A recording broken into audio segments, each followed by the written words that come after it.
un programa para toda la familia, donde tocaremos temas de salud, familia, actualidad, juventud y Biblia, porque tú nos inspiras. Por una TV blanca con más música y menos violencia. Acompáñanos y conéctate con nosotros desde cualquier lugar a través de Zoom, porque algo Dios va a hacer, Dios va a hacer. Buenas tardes y bienvenidos. Le damos la bienvenida a todos porque hoy es el día especial en el que nos juntamos para hablar de temas interesantes y temas de actualidad. Hoy es un día muy especial porque está con nosotros un gran amigo mío y nos acompaña nada más y nada menos que desde Sevilla, desde España, ¿verdad? La tierra de Sevilla es una tierra preciosa, dicen que tiene un color especial. Pues desde allí está nuestro amigo José, ¿verdad?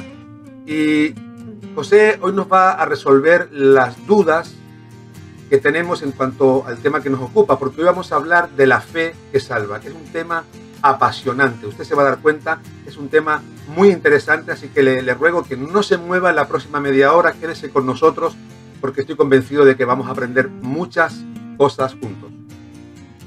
Mi amigo José Jiménez ha sido profesor de teología en diferentes institutos bíblicos y además él sigue preparándose también en la universidad, ¿verdad? Haciendo un bienio en filosofía, también ahí en Sevilla, y hoy día ejerce como pastor en la iglesia El Camino, también en la ciudad de Sevilla. Así que vamos a darle la bienvenida a nuestro amigo José. José, gracias por estar con nosotros, es un privilegio tenerte aquí. ¿Qué tal estás? Pues muy bien, Roberto. Para mí es un honor y un privilegio compartir estos minutos contigo y con la amable audiencia de este programa. Gracias por invitarme. Qué bueno, José. Tengo que decirte que ya me he enamorado de tu contrabajo que está ahí, ¿eh? Este contrabajo es muy lindo, muy lindo. A los dos nos une también la música porque nos gusta mucho la música a los dos. Hoy quiero comenzar, José, a hacerte alguna pregunta porque la audiencia necesita conocer un poquito qué significa la palabra fe. ¿Cuál es el concepto, verdad, correcto que debemos tener acerca de esta palabra? Pues fíjate, muy buena pregunta. Y a veces las cosas más fundamentales son las más difíciles de definir. Precisamente por eso, porque forman parte de nuestra propia esencia y es muy difícil objetivizar cuando estamos hablando de nosotros mismos. El objeto de estudio somos nosotros, y al hablar de la fe que es propia del ser humano nos cuesta más trabajo que si hablásemos de otra realidad que es externa a nosotros. Bueno, la fe está íntimamente ligada en el ser humano, al ser humano, y es fundamental en al menos dos aspectos. Uno, para entablar y mantener relaciones. Porque yo creo en ti y tú crees en mí. Así que es indispensable para las relaciones, pero también es el primer paso hacia el conocimiento. Imagínate que estamos en la ignorancia absoluta. ¿Qué es esto? Esta mano es la ignorancia absoluta. No sé nada acerca de un asunto cualquiera, de una realidad. Y este sería el conocimiento más o menos pleno o satisfactorio de la cosa. Nosotros partimos, según la teoría del conocimiento elaborada por Platón, fíjate lo atrás que nos vamos, nosotros partiríamos de la doxa, que se dice en griego que significa la opinión. O sea, nosotros no sabemos una cosa, pero tenemos una opinión, elaboramos una opinión.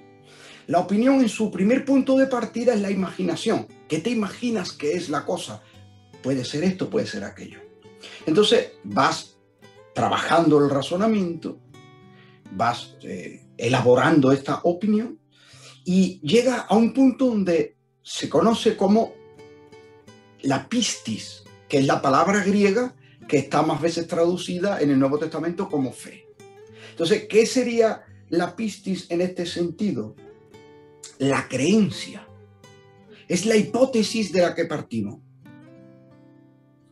Y entonces luego esto pasaría, según la teoría del conocimiento de Platón, a la dianoia, que es un conocimiento parecido al que trabajamos en las matemáticas, que desde niño te decían 2, y otras 2, y tú contabas y hacías un proceso mental de la suma y llegabas al conocimiento de, igual pasa también en la geometría.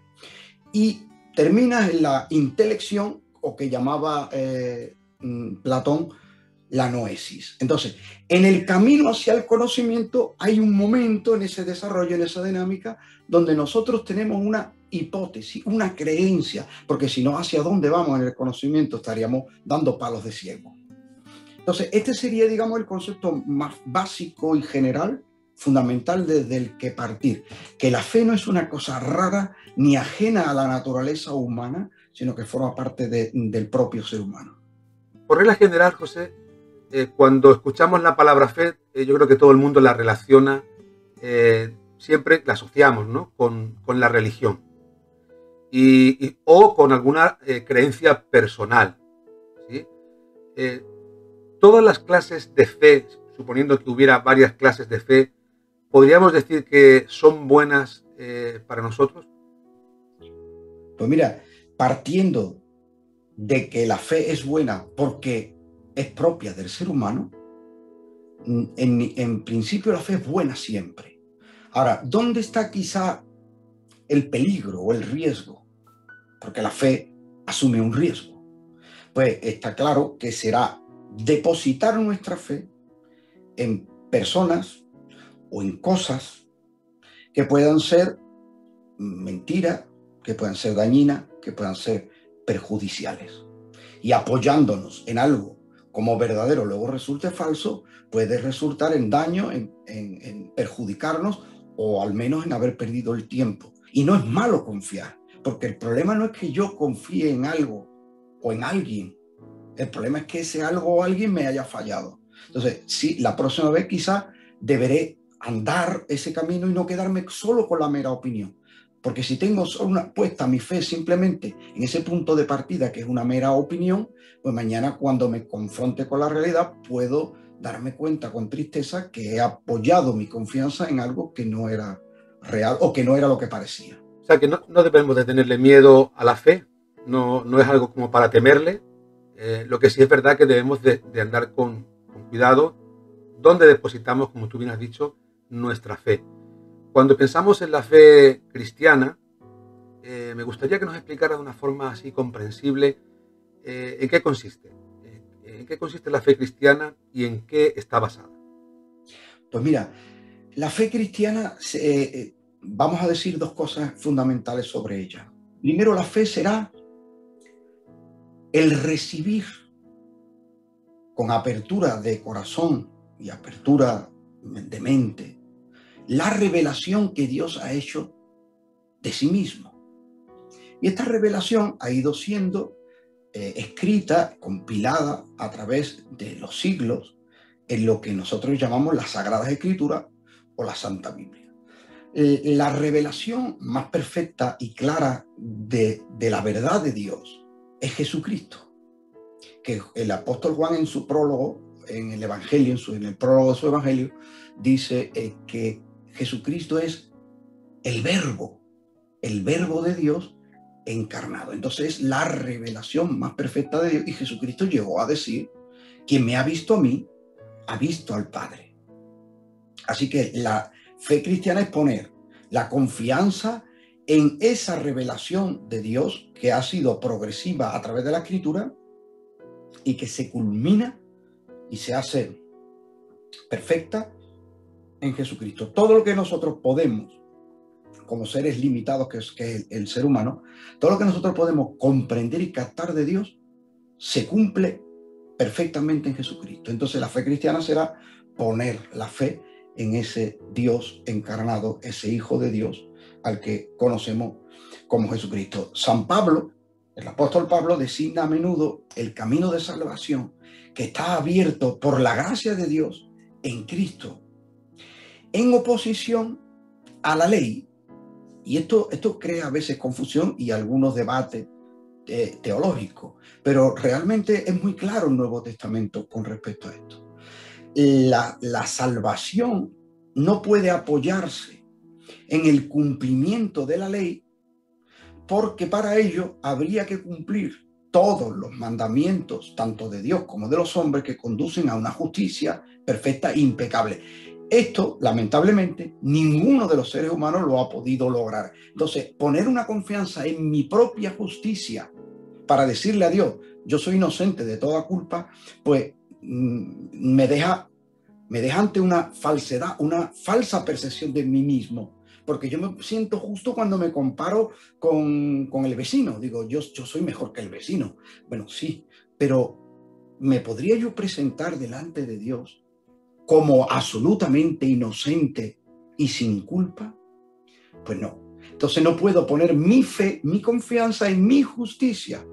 Aunque yo tenga una conciencia de buena persona o de cumplidor, que a lo mismo hasta usted lo es. Usted dice, pero yo soy un fiel cumplidor de las normas y soy una persona decente. Seguro que sí, que usted lo es. Pero la cuestión es que por una sola falta, nosotros somos culpables ante los tribunales, tanto de los hombres como de Dios. Entonces, Dios nos ha ofrecido la alternativa de poner la confianza no en nuestra propia justicia, sino en la gracia, el perdón, la misericordia, el favor de Dios que se nos ha ofrecido en Jesucristo. Entonces esa es la fe cristiana. O sea, quiere decir, José, que nuestra fe tiene que estar fundamentada, en este caso, en Jesucristo, para que sea una fe sólida, ¿verdad? Para que sea una fe con un fundamento sólido.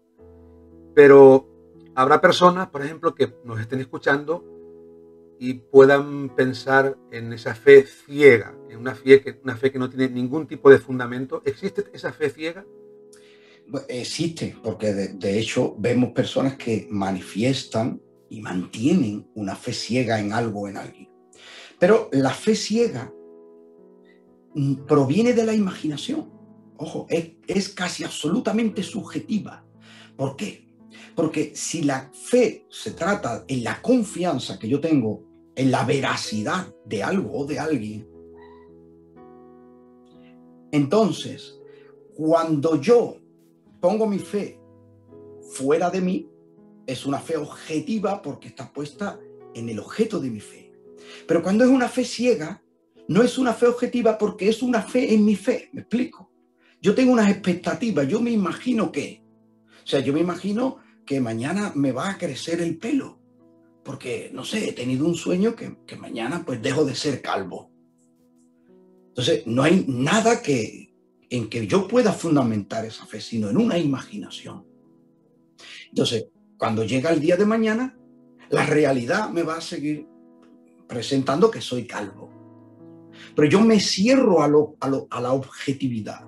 Yo cierro los ojos y sigo diciendo que, bueno, que ya me están saliendo algunos pelitos más chiquitos, que tú lo puedes ver con un microscopio o una gran lupa, verías que sí, que ya me están saliendo poquito a poco. Verás tú como dentro de unos años. Entonces, la fe ciega es absolutamente subjetiva porque está dentro de la imaginación de la persona que la tiene. Está cerrada totalmente a la evaluación, está cerrada a un desarrollo y a un crecimiento. Y la Biblia nos habla de un crecimiento en la fe, de una fe que se va haciendo madura. ¿Cuál es el resultado de una fe ciega? Pues la obcecación y el fanatismo. No confundamos nunca el fanatismo con la piedad, ni la obcecación con la fe. Tampoco creamos ese falso dilema entre fe y razón, porque las dos son compatibles y trabajan juntas, porque las necesitamos para diferentes ámbitos de nuestra vida. Fíjate que estoy pensando que hay mucha gente que no pone su confianza en el Señor Jesucristo justamente porque no lo han visto nunca y mucha gente quiere depositar la fe, ¿verdad?, en cosas que puede tocar y cosas que puede ver con sus propios ojos, ¿verdad? Pero quizá esto es algo contradictorio, ¿no? Porque en realidad la fe ciega, como bien nos has explicado, tiene que ver con conceptos que están en nuestra imaginación. Pero cuando hablamos del Señor Jesucristo, deja de ser una fe ciega a pesar de que nunca nosotros hayamos visto a Jesús con nuestros ojos físicos. Magnífica pregunta. Voy a intentar responderla lo mejor que pueda. Vamos a ver. En primer lugar, hablamos de una fe ciega referente a lo subjetivo, a lo que está dentro del sujeto que tiene la fe. Pero la fe real, tanto en nuestras relaciones con personas y con cosas, la fe es la confianza puesta en una realidad exterior a mí, que se relaciona conmigo. Ahora, la pregunta es, ¿Dios es una realidad? Bueno, hay quien no cree en Dios. Pero los que creemos partimos de que Dios es una realidad. ¿Y por qué algunos no pueden y tienen problemas para creer en Dios? Porque, como tú bien has dicho, no pueden tocarlo, olerlo, saborearlo, en fin, percibirlo por los sentidos. Bueno, este problema viene y surge a partir del siglo XVII con la revolución científica. La revolución científica y el éxito de la ciencia experimental contribuye a que haya una noción de ciencia que se reduce solo a aquello que podemos constatar, experimentar, estudiar en un laboratorio. Pero la ciencia experimental no es la única forma de adquirir conocimiento, porque hay verdades que se escapan del ámbito de la ciencia experimental. Vamos a ver, el objeto o el objetivo de la ciencia experimental es conocer la naturaleza para llegar a dominarla para nuestro provecho. Entonces, se hablan de tres objetivos de la ciencia. Uno, la predicción. Y además es una de los factores de la ciencia experimental. La predicción, la demostración y la teórica. Esto es, nosotros elaboramos en base al método científico, tenemos un problema y elaboramos una teoría o una hipótesis, mejor dicho. Entonces, esta hipótesis se lleva a la práctica. Se busca una situación controlada y se experimenta. Se observa lo que ocurre. Se toma nota. Ahora se teoriza. O sea, se pasa por escrito el resultado de la observación. Se elimina el error que detectemos con respecto a la primera hipótesis. Se vuelve a repetir el experimento y se vuelve a constatar. Entonces, en el momento en el que se demuestra la teoría, nosotros ya podemos predecir. ¿Por qué se presta la naturaleza al estudio experimental? Porque mantiene un orden invariable. Entonces nosotros podemos predecir. Si yo estoy sosteniendo aquí un objeto, hay una fuerza de la Tierra que atrae ese objeto hacia el centro, ¿cierto? Pero mi mano está haciendo una fuerza idéntica y en sentido inverso. En el momento en que yo deje de hacer fuerza con mi mano y con mi músculo, el objeto cae. Esto tú lo puedes predecir.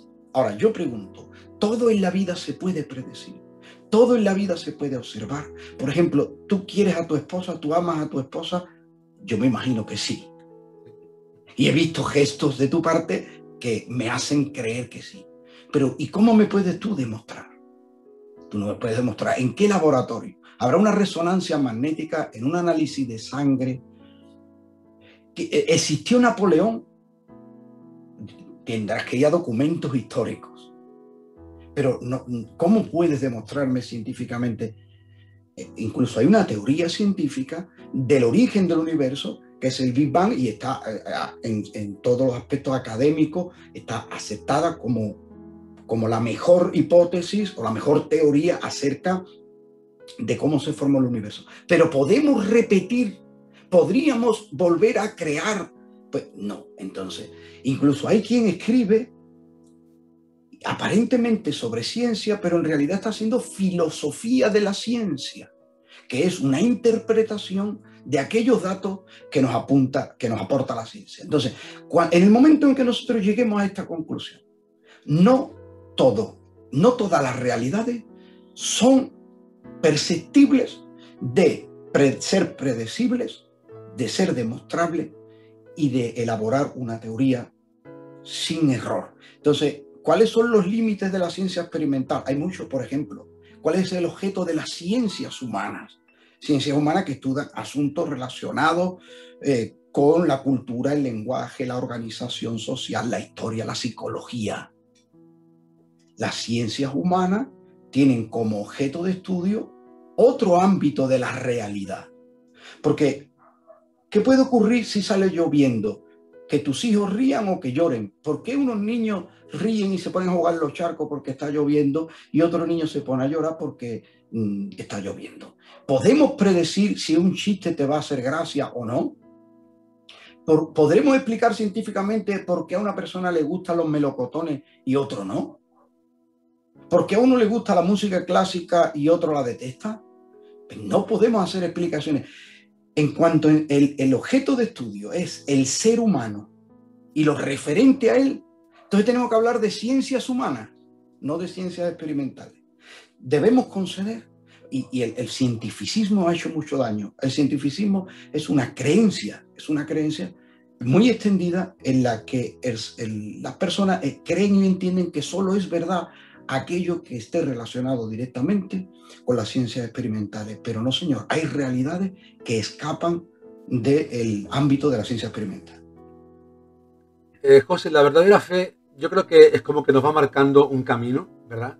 Es un camino que muchos nos apercibimos de él, nos lleva hacia un lugar, pero si tuviéramos que describir esta generación en la que nos toca vivir, no la podemos describir como la generación de la fe, ¿verdad? Esta generación, yo digo que ha olvidado lo que significa esta palabra, por eso de hecho estamos haciendo este programa, para recordarles a la audiencia, a todos aquellos que nos ven y nos escuchan esta tarde, que puedan darse cuenta de que la fe genuina, puesta en la persona correcta, va a producir cambios verdaderos.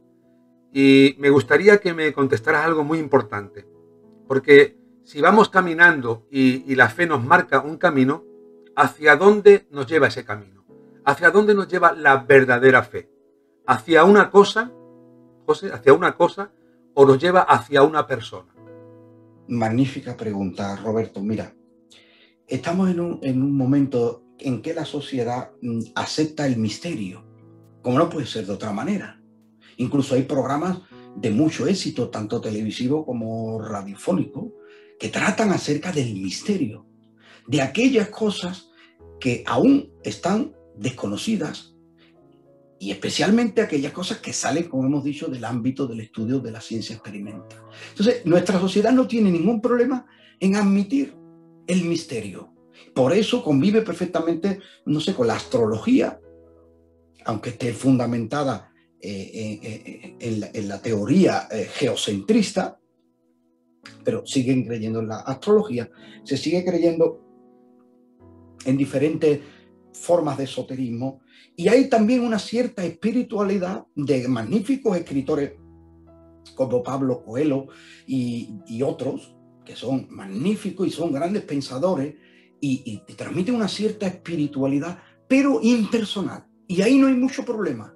En el momento en que nosotros queremos resolver el misterio de las preguntas existenciales que tenemos y apuntamos hacia una persona que es Jesús, ya se produce cierto rechazo. Sin embargo, el problema que hay es que está bien tener espiritualidad y forma parte de lo más noble del ser humano, pero si esa fe no está concreta en Jesucristo, que es la revelación de Dios enviado para salvar al mundo, porque Jesucristo dijo que Él había venido a salvar lo que se había perdido, como médico divino, a sanar nuestras almas, nuestros cuerpos y nuestra sociedad y nuestras costumbres, y que venía a ser el pan que da la vida al mundo. Si nosotros no ponemos nuestra fe en Jesucristo como el resultado de todas nuestras necesidades, vamos a tener un problema, que nuestra fe va a quedar ciega. Ciega. La fe ciega. Tremendo, ¿eh? La fe ciega creo que no es recomendable, no se la recomiendo a nadie, pero sin embargo, sí, creer sin ver es algo posible. Usted puede creer en Jesucristo sin que usted lo haya podido ver con sus propios ojos. Pero, José, esa fe ¿de dónde nos llega? ¿La fe la heredamos? ¿La fe es algo que generamos nosotros mismos? ¿O de dónde viene? ¿De dónde viene la fe? ¿Cómo recibimos la fe? Mira, rápidamente te digo, hay dos posturas teológicamente enfrentadas. Hoy no lo vamos a resolver, evidentemente, llevan siglos los teólogos debatiéndolo, pero hay dos posturas mayormente. Una, la que cree que la fe es un don, la fe salvífica es un don que otorga Dios a los escogidos y al resto no. Y hay otra postura teológica que entiende que la fe es responsabilidad del hombre en responder a la llamada eficaz que Dios, por su gracia, le hace al ser humano. Te voy a poner un ejemplo bíblico y te vas a dar cuenta de esto. El Génesis, en el capítulo 15, dice que Abraham creyó a Dios y esto le fue contado por justicia. Viene a significar que Dios le hace unas promesas a Abraham y Abraham cree en Dios, cree que Dios es confiable. Entonces, Dios entiende que Abraham es su amigo y cualquier falta o cualquier, pecado de Abraham queda al margen y Dios no se lo tiene en cuenta. Entonces, luego hay dos escritores del Nuevo Testamento que hacen una interpretación de este mismo hecho. Y aparentemente contradictorio, pero en realidad, en mi opinión, no son contradictorios, sino complementarios. El primero es el apóstol Pablo, que le escribe a los romanos y le dice que Abraham fue justificado por las obras. Si fue justificado por las obras, tendría de qué gloriarse o de qué sentirse orgulloso. Pero que en realidad fue justificado por haber creído simplemente en Dios. Creer en Dios que prometió. Sin embargo, Santiago, el apóstol Santiago, en su epístola, en el capítulo 2, dice que la fe sin obras está muerta y que Abraham fue justificado también por las obras cuando ofreció a su hijo. Habla de otro aspecto de Abraham. Entonces dice, ¿no ves que la fe actuó juntamente con su obra y que la fe se perfeccionó por las obras? Vamos a intentar buscar el equilibrio en 30 segundos. Primero, si yo pongo la fe en mi justicia, entonces estoy fracasado y Dios no me va a justificar porque he pecado, lamentablemente. Ahora bien, ¿cómo demuestro yo mi fe? Por las obras. Fíjate que nosotros hacemos un contrato con el seguro. ¿Cuánta gente ha estafado, defraudado al seguro para sacarle un dinero? Mucha gente. ¿Y de qué ha actuado? ¿De buena o de mala fe? De mala fe, porque se hizo un contrato donde la compañía de seguro ofrecía una garantía por una cuota y yo he abusado de esa fe. O hay personas que se sienten también defraudadas por la compañía por causa de la letra pequeña. Entonces la fe también se ve en mi forma de obrar. Concluyo diciendo que en verdad la base de la salvación no es tanto ni la fe ni las obras como la gracia.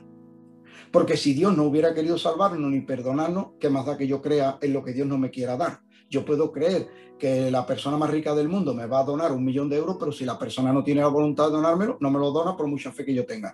Y yo puedo ser muy bueno y merecer que alguien me done 1 millón de euros, pero si nadie me los quiere dar, pues nadie me lo va a dar. Entonces creo que el fundamento de esto es el favor, la gracia, el amor de Dios que quiere salvarnos, nos ofrece a Cristo, nosotros reconocemos nuestra incapacidad de salvarnos a nosotros mismos y nos agarramos a la bondad de Dios en Cristo Jesús, y luego tenemos un compromiso de manifestar esa fe y esa salvación y esa liberación que nos ha dado el Señor a través de nuestra forma correcta de vivir. Estoy pensando en algo muy importante que seguro que la audiencia quizás esté preguntando en esta hora, porque para acercarnos a Dios me da la sensación de que necesitamos acercarnos por medio de la fe. Es como si la fe fuera un canal en el cual nosotros nos conducimos que nos acerca a Dios. La palabra de Dios nos enseña de que sin fe es imposible agradar a Dios. ¿Por qué? Porque es necesario que el que se acerca a Dios crea que Él existe, ¿sí? Pero claro, ahí se despierta esa pregunta de qué es antes, ¿verdad? Y me gustaría hacerte esta pregunta, a ver, de una forma breve, cómo tú nos puedes responder, porque ¿qué sería entonces primero? ¿El ver y después creer en Dios? ¿O se puede creer primero para tener una convicción genuina de la existencia de Dios? Siempre va a ser primero creer. Es que no se puede ver para creer, porque nosotros hemos dicho que el camino desde la ignorancia hasta el conocimiento pasa por la primera parte, que es la hipótesis. Hasta incluso en el método científico, en las ciencias experimentales, parten primero de una hipótesis. Se plantea un problema, una pregunta, se elabora una primera hipótesis y luego se lleva a la práctica. Entonces primero se cree, se obra en consecuencia y luego se confirma si hemos creído bien o hemos creído mal. Así que es primero creer para iniciar la acción. Primero creer. No sé si la audiencia nos está escuchando bien en esta hora. Es imprescindible que usted crea primero que hay un Dios que existe, que es real, que le ama, que está dispuesto a de alguna forma manifestarse a usted o revelarse a usted para que usted pueda entender que Él está ahí, que es real. Y una vez que usted entienda eso, usted podrá poner y depositar su fe en ese Dios que se ha revelado a su vida. Pero una persona, por ejemplo, José, que se conoce o reconoce que es incrédula, ¿puede una persona incrédula pasar a ser creyente por medio de la fe? La increencia puede tener y puede presentar ciertos grados de apertura. O sea, hay personas que no creen ellos, no pueden creer, pero están abiertos a creer. La máxima expresión de la apertura nos podría llevar a lo que es un deísmo. O sea, una explicación racional o una teoría a través del razonamiento de que Dios existe. A esto se llama que Dios es la primera causa incausada, que, como decía Aristóteles, el motor inmóvil que mueve todas las cosas, o lo que también se llama como el argumento ontológico. O sea, que nosotros de forma intelectual podemos llegar a creer, pero no es la fe todavía completa en el aspecto salvífico. Vamos a ver, la fe en el aspecto salvífico tiene tres elementos. El primero es intelectual. Creo, entiendo y creo lo que se me está diciendo. Leo la Biblia o me hablan de Dios o yo pienso en Dios y creo. Ese es el primer aspecto. El segundo aspecto es emocional. ¿Por qué? Porque me produce una alegría el saber que Dios es bueno y me está tendiendo su mano. También me produce cierto dolor y fracaso moral. Y la tercera elemento es el de la voluntad, el de responder al llamado que Dios me está haciendo y a la oferta que me está haciendo. Si yo te digo, Roberto, vente a mi casa que te voy a dar 1 millón de euros. Tú primero lo escuchas, lo entiendes, hay un elemento intelectual. Después te alegras, ciertamente, pero después tendrás que coger el coche, el tren, el avión, lo que sea, venía por el 1 millón de euros. Porque si no, tu fe no va a ser completa. Entonces, la fe que salva contiene esos tres elementos. Una de las cosas que estoy entendiendo, José, en cuanto a lo que estás explicando, es que hay mucha gente que creyendo en Jesús, pueden pasar por esta vida sin tener fe en Jesús. No sé si me estoy explicando. O sea, el hecho de creer simplemente de forma intelectual no quiere decir que tengamos nuestra fe depositada en la persona de Jesucristo. Pero si hay alguien que nos está escuchando en esta tarde que quiere acercarse a Dios, pero no lo hace por ese camino que Él nos ha marcado, que es la fe, no lo hace sin fe, ¿qué tendrías que decirle? ¿Cuál es la reacción que tendría que tener para acercarse por el camino correcto hacia Dios? Pues mira, Roberto, los apóstoles de Cristo son los que nos dan la clave de lo que es la verdadera relación con Dios, cómo se establece. ¿Por qué? Yo puedo creer en un Jesús como personaje histórico, como un personaje literario, como el hombre ideal, como un mito, como un buen maestro, o puedo tener la confianza puesta en los ritos, en las instituciones, en una casta sacerdotal, en todo eso, ¿no? Pero todavía mi fe no es completa y no va a ser satisfecha porque hace falta poner la fe no en todo eso que es periférico, sino poner la fe en el querigma. O sea, el anuncio que hicieron los apóstoles. ¿Y qué es el querigma? El querigma es que Cristo fue enviado por Dios para morir por mis pecados y que resucitó y que en Él obtengo la reconciliación perfecta con Dios. Si creo eso, yo estoy en Cristo Jesús y mi fe va a encontrarse con Dios. Si creo en lo periférico, todavía no estoy maduro o todavía me falta algo. Y nuestros amigos que nos están escuchando, que nos dicen, están pensando en este momento, no, yo tengo fe. O sea, no, si yo ya creo, yo creo en Jesús. Es más, hay mucha gente que te dice, yo creo e incluso yo le pido cosas a Jesús, como una evidencia de que cree, porque como él cree, pues le pide cosas, ¿verdad? Entonces, veo que la sinceridad es algo bueno, ¿verdad? Que la gente sea sincera, y creo que las palabras de muchas personas que nos están viendo pueden ser muy sinceras, pero hay veces que la sinceridad no es suficiente, no es el argumento suficiente para darnos cuenta si estamos en la verdad o no. O sea, quiere decir que una persona puede ser muy sincera, pero puede estar muy sinceramente equivocada. ¿Es así, José? ¿Puede estar una persona sinceramente equivocada? Así es, porque si yo, de hecho, no hay otra manera de descubrirlo sino por la sinceridad. Pero fíjate bien, yo soy sincero en lo que creo, pero cuando la realidad me venga a demostrar que no obtengo ningún fruto de esa fe, de esa confianza, tendré algún día que reconocer por esa misma sinceridad que he llegado a un punto muerto. O sea, una cosa es autoengañado y otra cosa es sinceramente equivocado.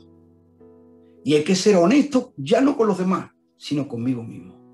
Y tengo que decir, Roberto, tú me conoces de muchos años, tú me conoces casi 30 años atrás. Yo he tenido que llorar mis errores.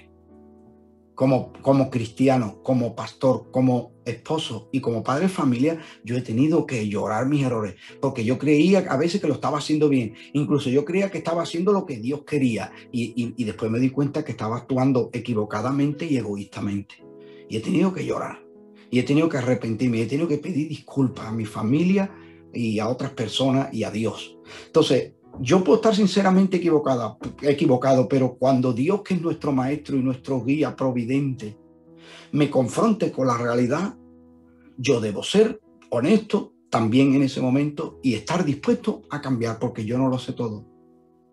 Yo creo que la sinceridad nos debe de llevar también un poco al reconocimiento, ¿no? De cuál es nuestra manera de actuar, nuestra manera de vivir, nuestra manera de pensar, y reconocer cuando a veces uno se da cuenta que está equivocado. Y estar equivocado no es algo negativo cuando uno lo reconoce y está dispuesto a cambiar, a tomar otro rumbo, ¿verdad? Y sobre todo cuando las escrituras son las que realmente nos revelan la verdadera fe. Cuando vamos a la Biblia es donde encontramos de parte de Dios cómo Él de diferentes maneras nos explica cómo debe de ser la fe que a Él le agrada, cómo podemos poner en práctica la fe, cómo podemos hacer que nuestra fe sea una fe activa.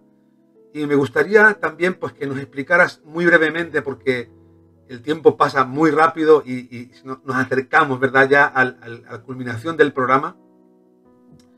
Compártenos así muy brevemente algún pasaje que te venga a la mente ahora mismo que pudiera ser aclaratorio para que la gente entendiera cuál es la fe bíblica. Pues mira, voy a leer Tito, capítulo 3, versículo 4 al 6, que dice esto. Dice, pero cuando se manifestó la bondad de Dios, nuestro Salvador, y su amor para con los hombres, nos salvó, no por obras de justicia. Nos salvó, no por obras de justicia. Cuando se manifestó la bondad de Dios. Entonces, yo lo que diría, ya que está llegando esta charla a su fin, es que la justicia del hombre y la justicia de Dios difieren en una cosa esencial. La justicia del hombre me permite mentir y no me castiga por ello, porque sabe que tengo derecho a tratar de evitar ser castigado. Sin embargo, en la justicia de Dios, cuando yo reconozco mi falta, creyendo en que voy a recibir la bondad de Dios, entonces Dios dice, no tengo en cuenta tus fallos ni tus errores, te recibo, te perdono y de ahora en adelante yo te voy a ayudar y voy a estar contigo. Te voy a liberar de esas cadenas que te han atado a una costumbre dañina para ti, dañina para otros. Voy a iluminar tu mente y tu corazón para que comprendas dónde te estás equivocando. Y te voy a dar fortaleza y una capacidad de autocontrol para que puedas llevar tu vida donde tú siempre has querido y donde yo siempre he querido. Yo quisiera, para terminar, ¿verdad? Para despedirnos, decirle a la audiencia que es tiempo de creer. Es tiempo de poner la confianza en Jesucristo. Es tiempo de dejar de tocar. Es tiempo de dejar de mirar. Y es tiempo de creer que hay un Dios vivo y verdadero que les ama. Y ese Dios que les ama hoy, en esta tarde, no podrán negar que nos ha hablado a todos. Y de alguna forma, esto va a despertar fe en nosotros. Porque la Biblia enseña que la fe viene por el oír. Y el oír por la palabra de nuestro Dios. Así que estoy convencido que cuando compartimos la palabra jueves tras jueves aquí en este programa, yo sé que se está despertando en usted fe en el Señor Jesucristo. Y creo que más pronto que tarde, por decirlo así, más pronto que tarde, usted acabará depositando esa fe en el Señor Jesucristo.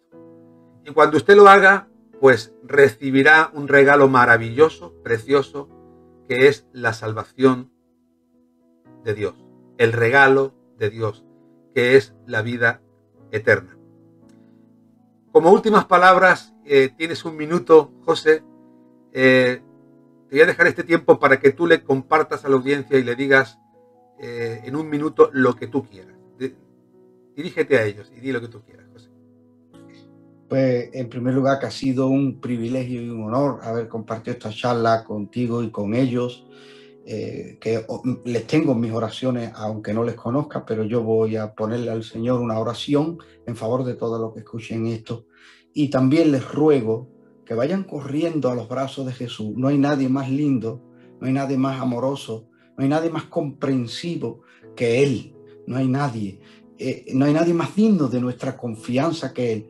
Yo no les digo a ustedes que confíen en este servidor que les habla, ni que confíen en esta o aquella iglesia, aunque todas puedan ser respetables. Yo les ruego que se reconcilien con Dios por medio de Jesucristo, que usted ve en su cuerpo herido y maltratado y no levantó ni siquiera la voz contra aquellos verdugos que le hicieron daño.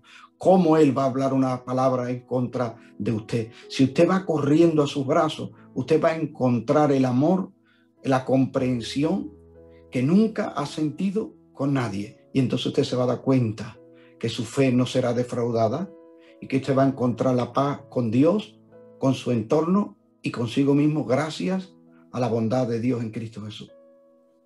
Y ahora sí estamos llegando ya al término del programa y bueno, pues nos tenemos que despedir y sobre todo pues dándote muchísimas gracias, José.